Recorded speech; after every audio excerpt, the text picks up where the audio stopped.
everyone. Today we have a special bonus episode of Howard Rock Talk. I am Clara Harding, and I am so lucky to be joined by a digital media and marketing assistant for the New York Jets, John Pullano. Welcome, John. Thank you so much for joining me. Thank you for having me. I love the name of your podcast. I hadn't heard it before until just now. Thank you. Thank you. I just want to start with your background, like your Mhm. college experience and post-grad experience and how you got to where you are today. Yes, so I am in this is wow, I'm getting old. This is my fourth season with the New York Jets. Actually my first as a full-timer, my first working in marketing. I graduated from St. Bonaventure University. It's a little dinky school in New York. I don't know if you've Wait, ever heard of it. yeah, so my dad grew up in Olean, and his mom What? was like the longest season ticket holder for St. Bonaventure basketball or something, like something crazy. Yeah, That's he grew incredible. up in Yes. Olean, yeah. Not a lot of people know that town. But yes, I went to Bonaventure, did my 4 years. I was a journalism slash communications major, with a minor in sports management. I went to St. Bonaventure after growing up in Rochester, New York, where I worked for a couple of minor league baseball teams during my summers. At St. Bonaventure, I worked for the Rochester Red Wings, which I think were at the time were the Nationals affiliate. And I worked for the Buffalo Bisons. So I tackled baseball throughout my college years. While I was at Bonaventure, I covered the basketball team, and it's helped assist with like game promotions and all sorts of different stuff. But really just dipped my water into all of the content marketing communications roles while I was at St. Bonaventure. And then I graduated and went to intern for the New York Jets, where I spent 3 seasons as a content intern, before becoming a full-time digital media assistant. And I forgot to mention, after my first season with the Jets, I worked for the Tampa Bay Buccaneers for one summer and then came here. Okay, cool. So Do that's you where I'm have, at. is football like football compared to baseball? Is that Oh my gosh, where do I even start? Yeah, especially minor league baseball where you play 144 games, and I obviously didn't travel with the team, but I worked all the home games, and then when they were on the road, I wrote recaps for the team, for the website. But baseball, especially minor league baseball, and I think you kind of know this with your background, people don't come to those games to watch the players. They come to those games for the promotions and the events. I had to wear the mascot costume probably a dozen times. I had to run in like these races around the outfield with like big mm-hmm. mascot costumes Yep. on.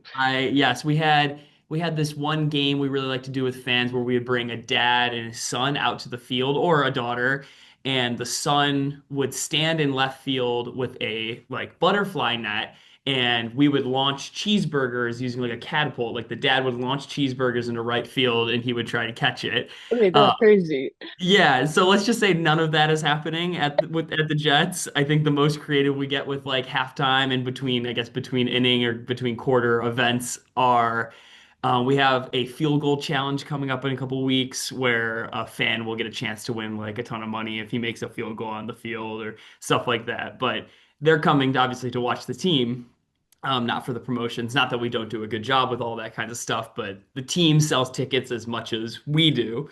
And so that's just the huge difference between baseball and football. And also, we spend 7 days a week prepping for one game versus baseball. You don't go into the office, you spend almost every day at the stadium, talking to fans and stuff like that. So, yes, two very different breeds.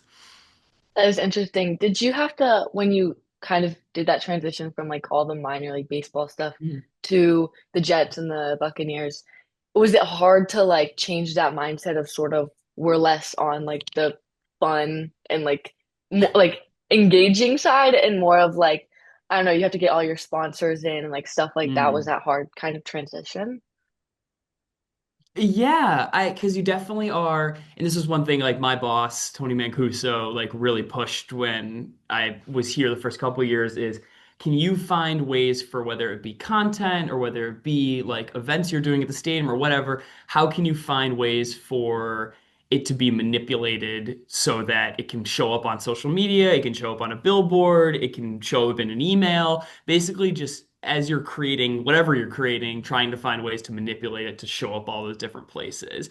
For example, we have like obviously we have a large writing staff of people that will write articles, but articles aren't exactly the most popular touch point right now Hmm. for our youth. There's not a lot of people that really want to sit and read a 1,000 word article about one of our players. So you're instead looking at it, being like, okay, what quote in this story is like really eye-catching and that we can create into a like a graphic that could be used on an email or could be used on a social media post. So just finding ways to manipulate that stuff and also ways that we can pair it with a sponsor. Like, for example, we have this article called The Stock Report, and we pair it with FedEx. So, because FedEx just thinks like this is a really cool concept and trying to find ways to pitch it to them. So, yeah, it definitely is very different because baseball is, yeah, you have like the name of your stadium as a sponsor, and there are sponsored like events, but it's very different when you're a billion-dollar corporation like we are. Yeah, I feel like as you mentioned, like the minor league baseball people are going for those like fun activities and like for their Yeah, kids to be involved. right. And people go to football games to watch the games, so I feel like it would be hard to kind of like still have the same aspect of like all the promotions and like Yeah, sponsors and stuff. But I want to ask definitely. you kind of about like your day in the life. Like what does a typical Yeah. non-game day look like for you? Yeah, it really depends. Because throughout the week you're building towards that game day while also trying to address whatever happened on that last Sunday or Monday or depending on what day of the week you play. So like a traditional 7 day week. So this last week we lost to Miami on Sunday. And so because we lost, we wanted to turn the page pretty quickly because it wasn't obviously a super pretty game either, losing by a couple scores. And so we'll promote like a couple things that we're required to promote. So like we made like a photo gallery with all the celebrities we that were at the game because obviously that's a big thing that we do. We did we posted like a couple graphics that were related to like big milestones that players reached or whatever, and just kind of tried to fill the space on Monday before Coach Glenn, our head coach, talked again. He usually speaks around midday on Monday along with a couple of players. And so then once that happens, we like cut those press conferences and we start posting those places and we start figuring out, okay, what did he say or what did he do that we can use and promote and show off to the rest of the world. So my day to day is I cut those press conferences and I post them to our site. I send them out to our PR team and our marketing team and make sure they have everything they need. So that's kind of Mondays, and then you kind of turn the page to Tuesday.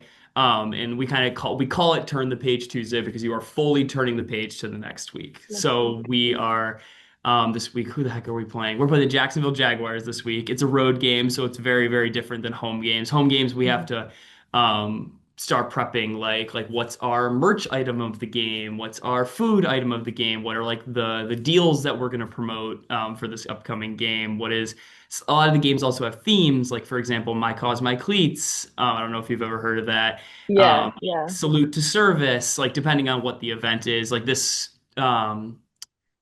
last week we had rivalries games, so we were wearing totally different jerseys, so we had to make the Hmm. stadium look different. So those games, the home games are much more hectic, but for this week we're obviously on the road, so it's not as hectic. We have a little bit more free time, and we're kind of past some of the bigger events like the ones I just named. So Tuesdays are kind of for getting your ducks in a row. Changing like the site, I have to shift all of like the advertisements on the site to the teams that spot the people that are sponsoring this week's game, not necessarily last week's game.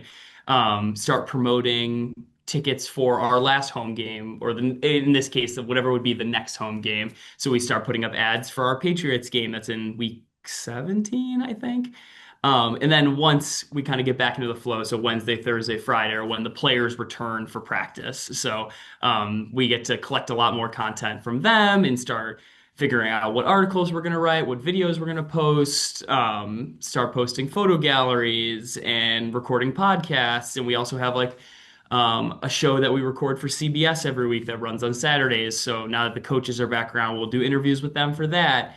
So it gets really hectic through the rest of the week, just kind of prepping for that road game or yeah, for that road game. So Is the when it comes time for game day, is game day usually a little less hectic because you kind of have all that stuff in order, or is it more?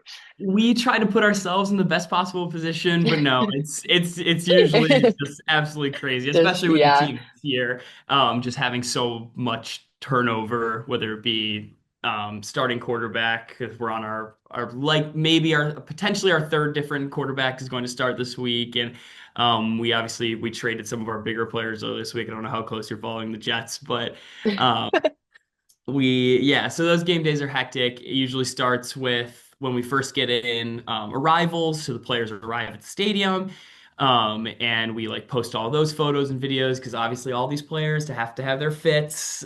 They throw fits walking into the stadium Yeah. and they like want to look good and we have to show off those guys. Plus, we're starting to post like if we have an event like rivalries this last week, we'll show off like what the stadium looks like. Our field looked completely different this week. Like our end zones had the New York City like skyline in them, so we'll start showing that stuff off. Well, also it's so funny. We'll be there for a 1 o'clock game. We get there around like 8:30, and we'll be in the stadium and our like in-game presentation staff will be running through every possible scenario. Mm. So like the jumbotron and the boards will be flashing all sorts of different things. The scariest one is when they have to like practice what the evacuation would sound like, and it's like just Oh, like all these like horns and sirens oh and my stuff. goodness. Yeah, I didn't even And think about that. yeah, so they have to test out for every single scenario, and then also like we're hearing like the fun like the touchdown noises and like what the fireworks would look like if we score and all that cool stuff. So we kind of run through all that pregame to make sure we are in like totally a good place. The national anthem,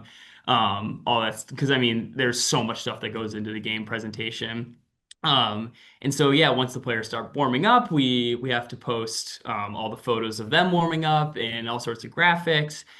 And also then we have to post like who's inactive for this game because we don't find out until I think it's about an hour and a half, 2 hours before kickoff. We find that stuff out. And then once the game starts, we just have to do all the coverage of the game and the post-game press conferences. And we're usually there until like for a 1 o'clock game, we'll be there until like 6:30, which isn't terrible. And then we're right back to work on Monday, and you kind of keep doing that for 17 weeks. But I'm certainly not complaining because, as you mentioned before, baseball is 140 games, 162 in the majors. So I'll take 17 any day of the week. So Yeah, no, that is I just there's so much behind the scenes that you don't even think of. Like as like a yeah. consumer, as someone who just goes to football Mhm. games, like so much that it just goes on that you don't even know about. Yeah. Um, but I want to talk a little bit more about like the marketing side. Yeah. Like so from off season, you go from like off season to preseason to in season. How do you change your like campaigns or how do you tailor campaigns for those different like moments or like the draft or stuff like that? Yeah. So it's a constant Um, it's a constant adjustment period, but the most important thing is trying to anticipate. You're trying to anticipate what things are going to look like when you get to that next point in the season. And this is not an indictment on you at all. You kind of you said off season, preseason, regular season, which from a bird's eye view is what it is. But when you really sink down into it, it is starting from so like this season's going to end in I don't know what freaking week we're in. It's gonna end in like 4 or 5 weeks, and then Mhm. we're gonna have like about like a week and a half or like 4 weeks until the postseason ends, and so the entire league will be done at that point. And then we go into free agency. So free agency is a part of the off season, so we'll have to have campaigns for that, and then we go from free agency into pre-draft, which is like the NFL Combine, which you mentioned. The NFL Combine goes into the actual draft, and then you go from the draft into rookie minicamp, and then rookie minicamp transfers into OTAs, and OTAs goes into full team minicamp, and then minicamp goes into training camp, and then training camp goes into the preseason. And so it just there's so many little things inside of the off season, the regular season, and the NFL has done a really good job of making this a year-round sport where there's always something going on for someone to be interested in. But the question you asked, how do we kind of manipulate that stuff, manipulate those campaigns and figure out those campaigns? Our marketing team does a really, really good job of that because we're constantly pairing a sponsor with an event that's going on. So like during the off season, we'll really promote like Jets cruise, like get away from the team for a little while, go on a cruise with like Jets players. Or depending on like if it's a holiday during the regular season, we have like all sorts of Halloween campaigns that we'll run. We have like Christmas campaigns, and especially like when the team isn't doing as well this year, we'll try to kind of distract the public from what's going on and try to run campaigns that are specific to like our rivalries stuff that was coming out, like win a free signed hat with the purchase of blank. And so it really our marketing team works really closely with our sponsorship team because the sponsorship team is coming to us with like, hey, Duncan wants to be attached to something. What can we attach them to? And so we have to come up with some piece of content or some giveaway or something that we can pair with that. So for as much as like we want to be creative on the marketing side, it's really dependent on what sponsors the sponsorship team can find that are interested in what we're doing. And so it's kind of a combination of those two, if that makes sense. Yeah, no, that was kind of a naive question of me, like No, not naive grouping at these all. huge. I have been here I four didn't even, years and I still don't even fully understand some of this stuff. I have it my first year here, it was like running around in a dark room because I had yeah, no idea what was going on. that is crazy though, that like how many little things that people don't even think about that you guys have to like connect these sponsors to and like try to Mhm. publicize, which kind of leads me to like New York is a huge Mm. market. You Hmm. have a whole nother NFL team right there.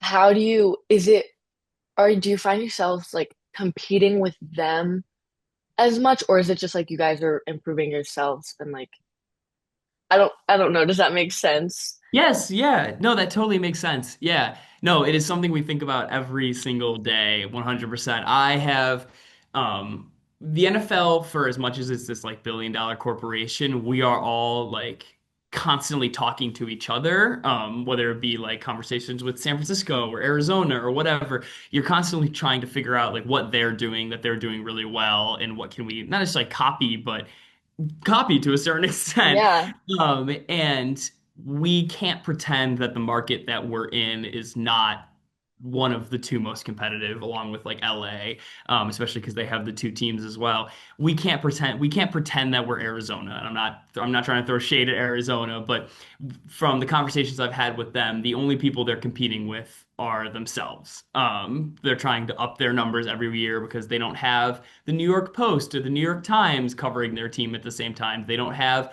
all these massive companies around them. And it goes both ways because that also more people would want to sponsor us. More people want to put their logo on our stuff because we're the New York Jets. We're in the New York market versus Arizona is not gonna get the same amount of cover or the same amount of sponsors coming in because our guys are specific celebrities. But no, that's not a bad question at all. We absolutely are competing with the New York Giants too because we're splitting um, we share our a stadium, we share stadium. Yeah, the fans, we share all this stuff with them. And so while we are good neighbors and we're good friends and we like to talk to a lot of people that work there, we're absolutely competing with them because from a content side, because I kind of work on both, I'm marketing and content. From a content side, we're trying to get our news out before New York Times does, the New York Post or ESPN because they want to do more coverage of us because we're in New York. Versus on the marketing side as well, we're constantly competing with. You see the billboards down there in Times Square. They have plenty going on. They don't need yeah, us to be filling that space. yeah. That's interesting to think about because like the NFL as an organization, like everyone's kind of working together, but then you Yeah, don't see like inside of it is like these teams are still competing like on the field and 100%. off the field for Yeah, fans and yeah, sponsors and stuff like that. Which absolutely. kind of like how do you describe the Jets identity and how does like your content follow that? And like how do you try to like put that into your content? Yeah, do you mean like just to clarify, like the voice that we have? Yeah, specifically on like social media, like what you Yeah, try to portray. yeah. Social media is interesting because um, it's I'm trying to think of the best way to explain this. Social media, especially Twitter and Instagram, are a place where when you see your friends posting or you see whoever posting, it's someone talking. Like I am posting my stuff. Like I am one individual person. And so Yeah, when the Jets post, we try to post like we are one person. Like just if it's team news, we'll be like, we've signed so and so. Like if you know what that mean, if I you know what I mean by that. yeah, Um, and so the Jets voice absolutely is we are trying to portray one certain thing across all the platforms, but also every platform has its own specific voice.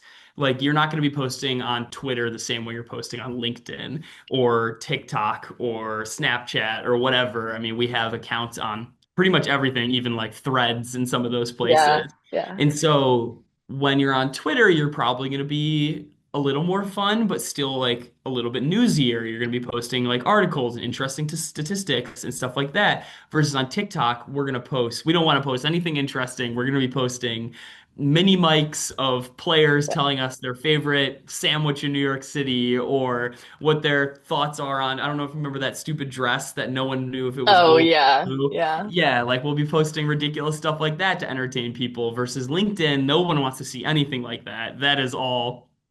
Um, like how have our ticket sales gone, how like what sponsors are we a part of, like community relations too. I know you know Mackenzie Fuller, one of our communication coordinator or one of our PR, sorry, community relations coordinators. We're going to use, they just launched a girls flag collegiate league. And so we're going to use that for something like LinkedIn and Twitter to be like, hey, look what the good stuff the Jets are doing in the community.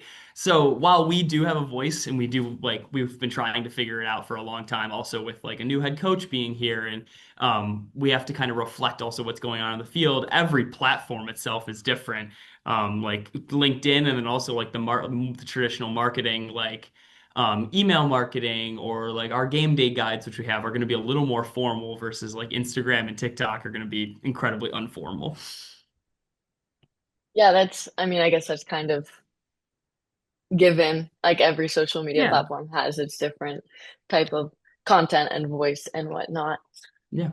I don't know if this is as much of a part of your job, but like looking like what type of data, I guess, do you look at weekly that like what you push out marketing wise or like social media wise, like that helps drive your decisions for the next week or the next post? Yeah, yeah. So when it comes to social media, that's not as much my role when it comes to like looking at the numbers and stuff like that. But from a marketing side of that, I work with our sponsorship team to make sure each individual team is reaching their impression goal through the year. They give us a set of ads that they want going somewhere, and we find locations to put them on the site or on social media or on the app.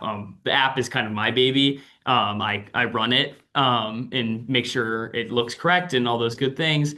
But each team, each company that comes to us, they ask us for a sponsorship goal or an impressions goal. So we take whether it's 500,000 or 250,000, we take that company's ads and we place them in the correct place that's going to get the most impressions. We do these things called homepage takeovers where like their ads are the most prominent thing for like 24 hours. And we do different things to manipulate where on the site and where on the app those ads are located. And I meet with the sponsorship crew, I think pretty much like once every 4 weeks, once a month, I guess, to make sure those are going to reach their goal. And then we make adjustments based on that every single month. And we'll ask social media, be like, hey, this team isn't going to reach this goal. Can you do a mini mic promoting them? And we kind of manipulate things as we go along, if that makes sense. Yeah. So, like, has there ever been a time when you haven't met goals or companies feel like they're not getting as much like t time on social media or like their logo out enough? Yeah, no, definitely. We do our best, but especially when the team is struggling, like this year we're 3-10 through 14 weeks. When you get to that point, you're just not going to get nearly as many clicks. So there's a finite amount of views and clicks across all of the platforms that we're only going to reach. Like these last 2 years, we had Aaron Rodgers, so that finite amount of clicks and views increases. That group becomes wider, so we feel like we can take on more.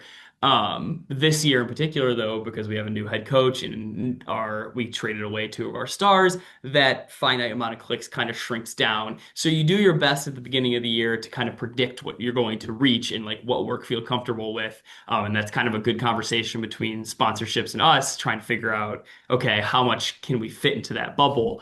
But to answer your actual question, have we ever not reached those goals? Unfortunately, yes. And we find ways to go beyond, go above and beyond for those companies. Like, for example, using them on, even if in their contract it didn't say that they get a social media post, we'll post something on them for social media. We'll try to make up for it. But sometimes that's just kind of that's the game you're playing when you're 3 and 10. This isn't like I'm trying to think of a better example, but this isn't like marketing for something that is not sports related, where like you're going to get X amount of posts and that's all you Yeah. get. If you're going to try and reach these impression goals, you have to hope that that many people come to the site. So, or come to the app or come to our social media pages. So it changes depending on. Yeah, like, I guess everything, like all organizations in the sports world are all like just up in the air. You can't Yeah. know from day to day what Yeah. is gonna happen. Which But we I feel like like that would make it hard, really hard to like, I don't know. it does, but at the same time, I don't want to make it sound like we're putting any of the blame like on the team because yes, that is part of it. But also there are like for example, I think the Buffalo Bills are a great example of this. Go Bills. They Go have done an Bills. incredible job curating a fan base, and I know, and that's not New York City, that's not LA, that's Buffalo, New York. I'm from Western New York, so I can say that. Yeah. It's a small rinky-dink town that if you don't like snow, you're not going to want to live there. And they have done an incredible job curating their content in promoting their players and promoting that team that even when they were bad, they still had a baseline level of clicks and views that they reached every single year. And so they still took on a lot of sponsorship and stuff like that. So for us, we still need to work really, really hard to take the guys that we do have on the roster and make them interesting and make and tell their stories and do things at games that are really interesting and fun events to attend. And I think our crew does a really good job. We have the fan zone outside of the stadium, um, which I think they do a really good job with having like bouncy houses and all sorts of fun games to play and like having we hosted a Halloween game last year, so they had a haunted house like on the grounds of the stadium, and like Amazon Prime came and they were like, "Whoa, this is really cool. Can we like do something with this?" And we were like, "Absolutely." So if we hadn't worked hard enough to create something like that, Amazon Prime wouldn't have come in and wanted to do something with it. So we can still absolutely control how many clicks and impressions that we get. We just have to work really hard at it. Obviously, the team will help, but the analogy I like to make is that the football team isn't building the rocket, they're just applying the fuel. So we need to make sure the rocket looks good. It has, I don't know, I'm not a rocket scientist, but make sure the rocket has all the things that are awesome that when the fuel is added, it's going to take off and it's going to fly really high. Yeah, no, that's a good analogy. I've never really thought about that, but yeah, it's Yeah. your y'all's job to like set it all up so that they can just go Yeah, out there and exactly. perform. Okay, this will be my last question. Oh, all good. Um, with a team that maybe performs subpar, just not as like you were saying, it's not as easy to get clicks and stuff. Um, how do you maintain consistency in your marketing? Kind of like what we were talking about, how you have like you have to make it look still like you guys are the best team in the league. So like how do you maintain that throughout the weeks? Yeah, for me, I think that's almost a cultural thing too, as much as it is like a logistical thing, because we have to come in here every single Monday, and I know it's a phrase that I feel like every coach uses in every press conference, but control what we can control. We started 0-7 this year. I'm not going to say it was the most fun I've ever had working in sports, but you start 0-7 and you just have to keep on turning the page. You can't ride the wave. You have to stay in between like getting too high and getting too low. And I think that our leadership does a really good job at that because obviously, not going to hide from it. We haven't made the playoffs in 15 years, and so it's been a lot of seasons of trying to figure out good stories to tell and stuff, even when you're eliminated in week 13. And so I think it's a cultural thing as much as it is a um, coming up with a game plan. So stay organized, continue to have like your calendar mapped out way ahead, but you have to be able to also roll with the punches. And when you lose a game, I think we lost a game 30-3 earlier this year.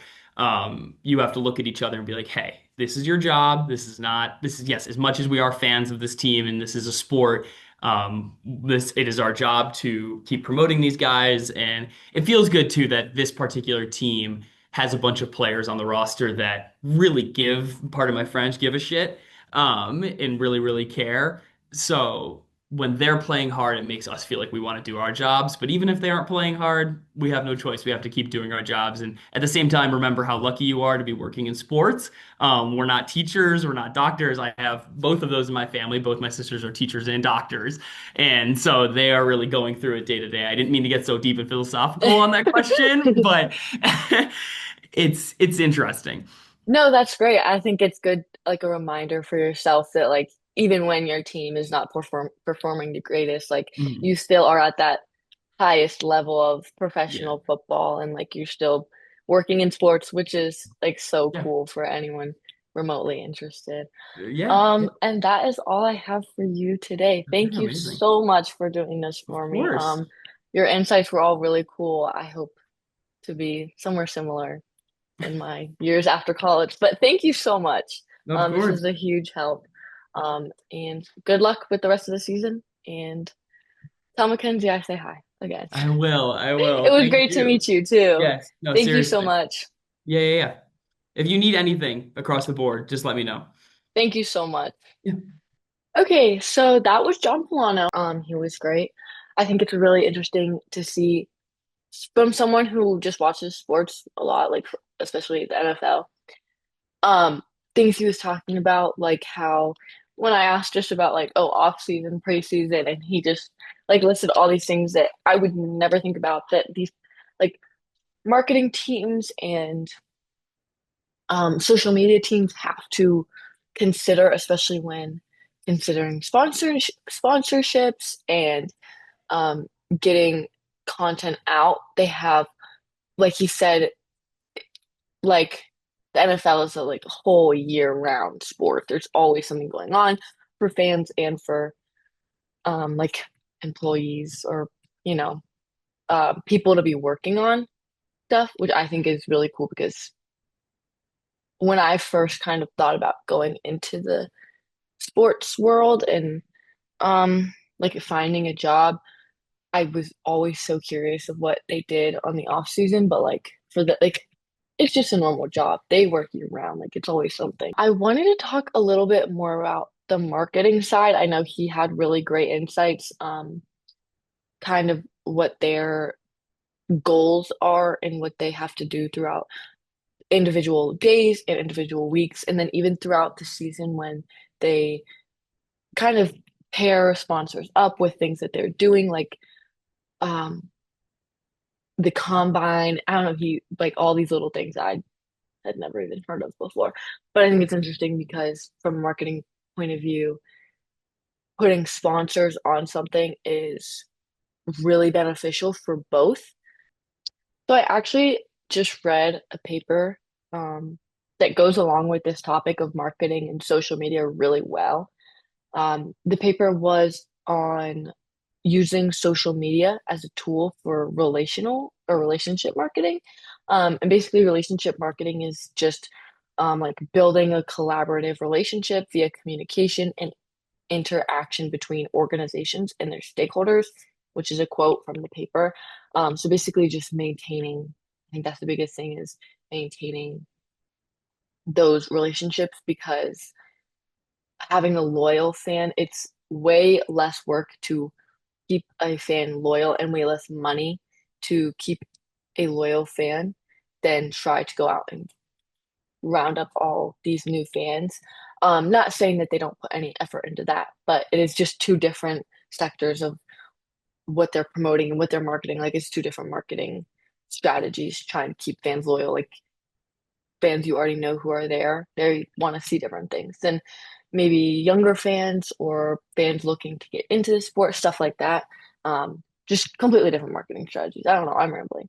But basically, this paper was they interviewed 26 different managers or people in social media or marketing managerial statuses for either the MLB, NHL, NBA, or NFL.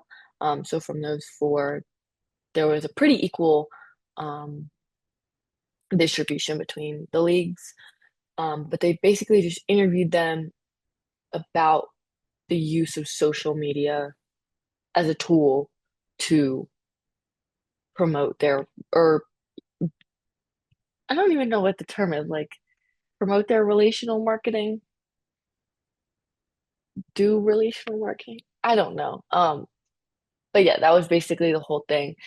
And from the study, they found kind of seven opportunities and seven challenges from social media, um, which I think is interesting that all 26 of these people kind of said the same things, the same seven things, which I guess looking at it, it makes sense because everyone's using the same social media for the most part. Like everyone's on the same social media, Twitter, X, Instagram, uh, TikTok more. A point in this was that a lot of managers said that some of them have 9+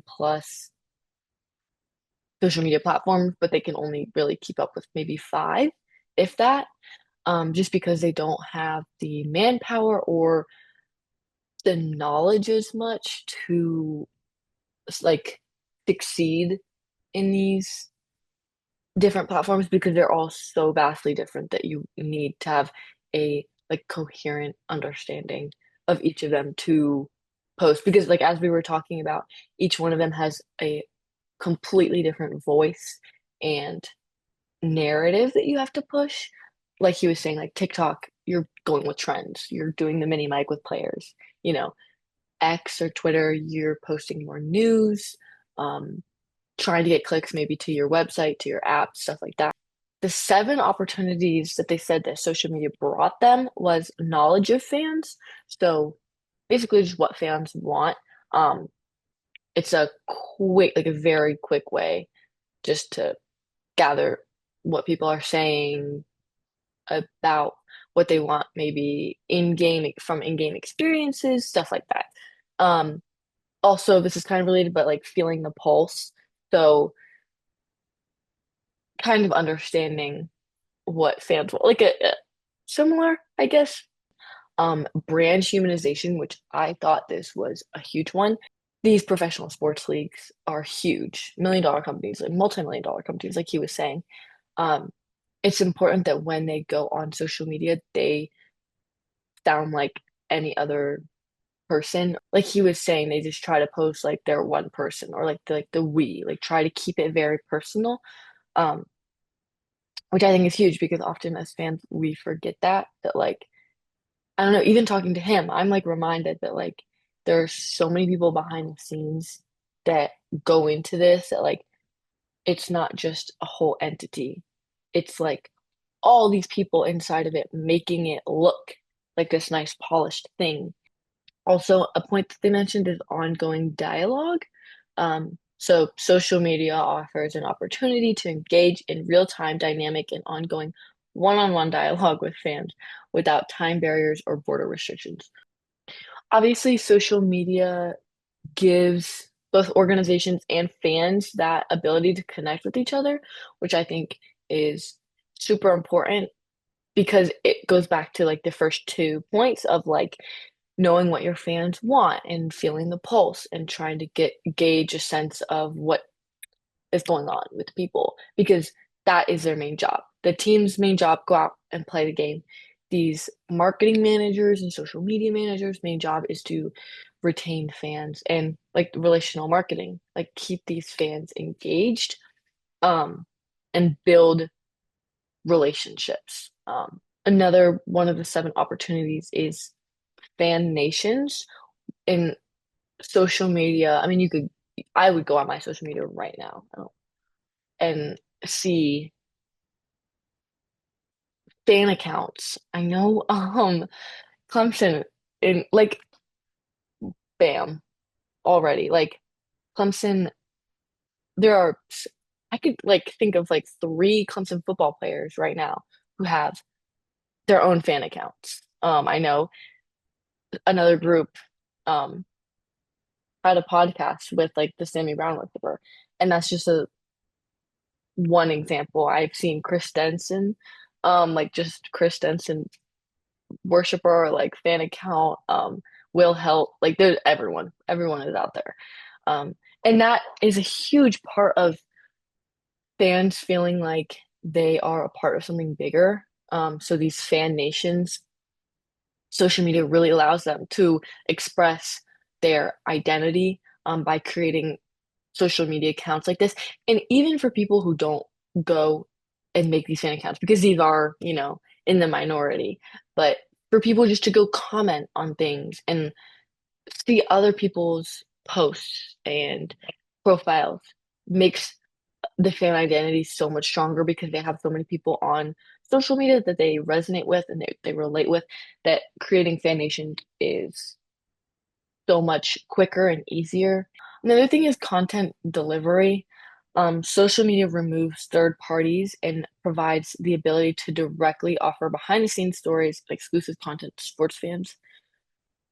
As a fan, I love to see behind the scenes content. I love to see like practices when players are mic'd up.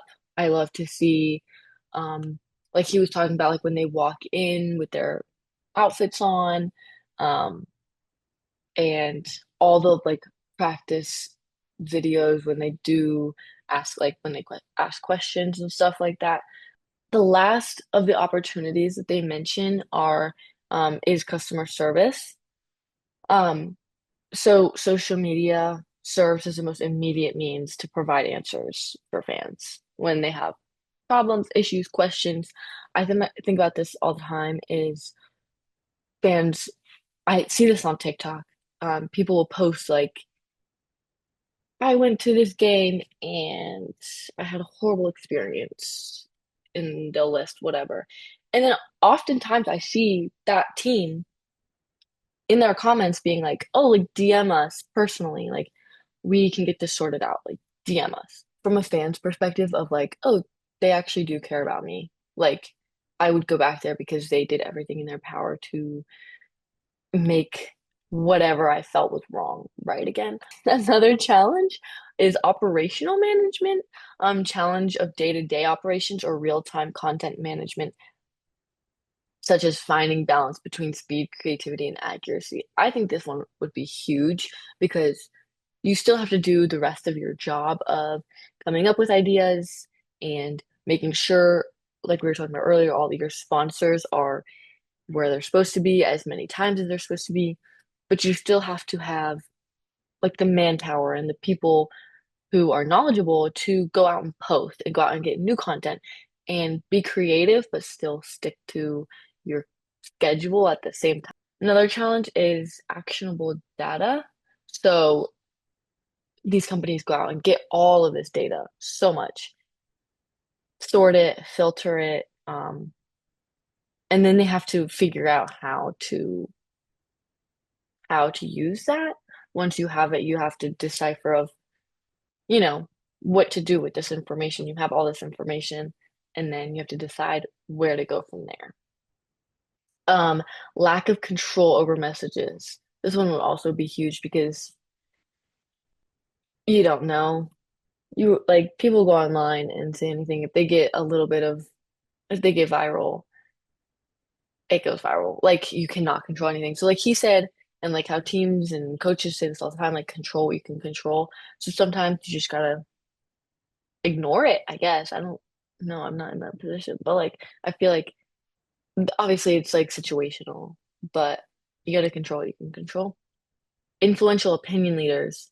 So in the paper they mentioned like influencers, which is going kind of back to the last point. of like if these people come out and say something and they're influential, like people already they have a following, people are going to believe them even when it's not like this can be positive and negative because fans often like that content because it seems more personal, it seems more humanized because it's oh, this is not a real account, but they're still posting every day. They still like keep up with the team and stuff like that. So it can be positive when you have this unpaid, unsponsored like person speaking for you positively, but it could very easily go into a negative. They're saying negative things. They're hating on the team, hating on coaches, staff, anything like that. So it could go positive or negative. But another challenge is internal conflict of interest. So balancing the different objectives and interests of social media use within an organization's different departments. So in the paper, they talked about like ticket sales, promotions, customer service, all these different sort of departments in an organization, all trying to use social media because it is the best way to connect with people quickly and cheap. Um, so trying to balance all these different departments is challenging. And the last challenge is anonymity slash true online customer. So these burner accounts, people will go online and say anything behind a screen. It's hard sometimes to decipher what to actually offer customers, just like customer service, or offer have a genuine conversation with versus trolls online and rage baiters. Like they're everywhere. They have whole like people make burner accounts, people make accounts just to troll and to rage bait. I wanted to highlight this paper because I thought it was interesting. From so many different leagues and organizations, they're all kind of doing the same thing. They're trying to promote their teams. They're trying to get their sponsors on their teams, promote their players, their coaches, things that they're doing in the community. So they're all, working for the same goals. But I just thought it was interesting how they could decipher seven opportunities and seven differences. Um, but yeah, um, thank you so much. This was a bonus episode for me for my honors contract. Um, it was definitely weird without having my partners here. I miss them, but it was fun to get a conversation with John. So thankful for him that he could join me today. So thank you.